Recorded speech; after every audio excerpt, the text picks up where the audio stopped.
This is Guildford. It's a town in Surrey, some way to the southwest of London. Technically, it forms one of the outermost extremities of the Greater London built-up area, but I don't think anyone considers it to actually be part of the city. Well, maybe desperate estate agents. But had history gone just a little differently, there could have been an underground station here. The story behind it actually starts, and indeed centres on, a totally different Surrey town. Kingston. Kingston was an important town in the 19th century. It was a market town, as it is now, a crossing over the Thames and a stopping point for stagecoaches. Its importance hadn't escaped the notice of the up-and-coming railway companies. The London and Southampton Railway planned to stop there, but the local authorities objected. So instead, they built a station about 1.5 miles away and just called it Kingston. This Kingston station was actually in what's now Surbiton and opened in 1838. The station would later get moved, but that's a whole other story. As the years went by, the councillors of Kingston came to realise that this whole railway thing wasn't just a temporary fad, and their predecessors had essentially isolated their town from a burgeoning network. Their town would be left behind if they couldn't get their own station, a proper one, actually in the town. By this time, the London and Southampton Railway had grown into the London and South Western Railway, or LSWR, and once again it was them that provided a rail connection. A branch from Twickenham that opened in 1863 and which extended in 1869 to form the Kingston Loop. I feel like the diagrams are going to be doing a lot of the heavy lifting in this video. But the Kingston station they got was not ideal. Far from a grand and bustling station, Kingston was a stop on a branch line. Local businesses thought Kingston deserved better. By the 1880s, Surbiton too had started to come into its own. So business folk from both towns got together and formed their own railway company, the Guildford, Kingston and London Railway. The railway would have started in Guildford, then headed north through Cobham, Claygate, Long Ditton, Surbiton, Norbiton, Putney and finally Fulham. At Fulham, it would have connected with the Metropolitan District Railway, and this is where the Underground comes in. The station where the two lines would have connected is now Putney Bridge, but in those days it was known as Putney Bridge and Fulham. Somewhat confusingly, Putney Bridge station is not actually in Putney. At this time, the District Railway terminated here, but they wanted to get across the river. On the other side were lots of potential commuters, and the district wanted them bad. Therefore, the Guildford, Kingston and London Railway was a very attractive proposition. There could be District Line trains running all the way from the City of London into the very heart of leafy Surrey, carrying well-to-do, top-hatted gents between their expensive country houses and their square-mile offices. However, the scheme also piqued the attention of the London and South Western, who saw Guildford as their turf and didn't much fancy the idea of an interloper. Now, some railway companies were very aggressive and would fight tooth and nail for any line they wanted. The District Railway was not one of those. They knew where they stood. They were a small company and they didn't have a lot of money.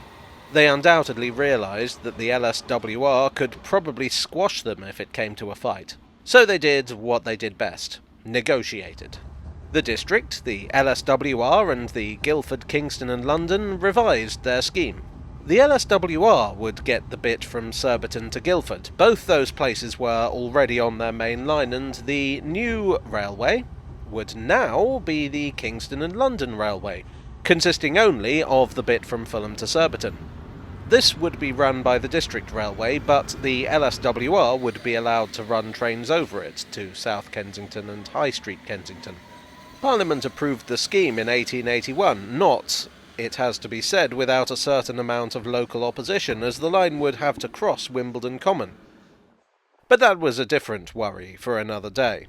Now the LSWR and the district were such good buddies, they decided that they didn't really need the Kingston and London Railway. And in 1882, that company was dissolved and its powers transferred to the two remaining companies.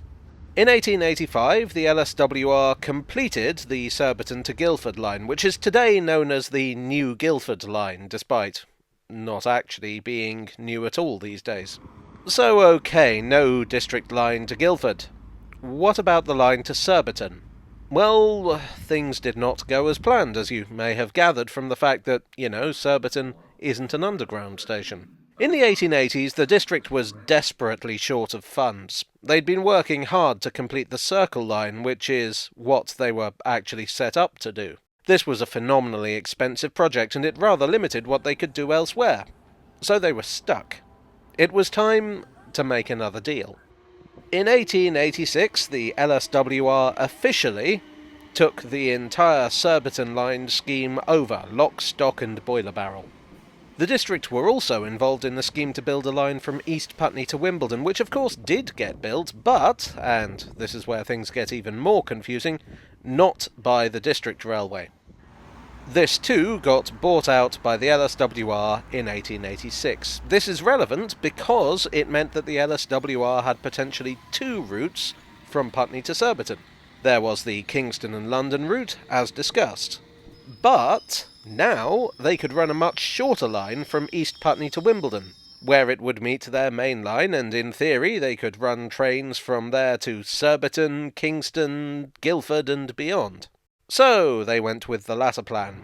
The only part of the old Kingston and London route that they kept was the bridge over the Thames at Putney, and the connection to the district at Putney Bridge Station. In 1889 the new line opened. So, the grand plan that the grand men of Kingston had to run District Line trains all the way to Guildford never reached fruition. Kingston remained stuck on its loop line. But it wasn't all bad. The district got the right to run trains to Wimbledon, and since 1994 the line from Putney Bridge to Wimbledon has been an official part of the District Line. Still, had railway history gone a little bit differently, the tube map would look very different today.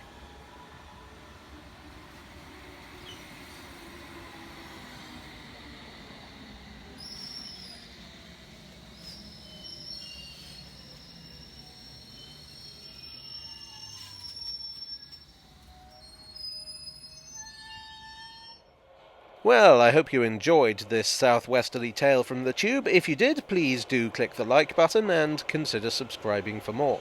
I'd like to thank my donors on Ko-fi and Patreon as always. You are the LSWR rescue package to my moribund scheme. And I'll see you all again very soon for another tale from the tube.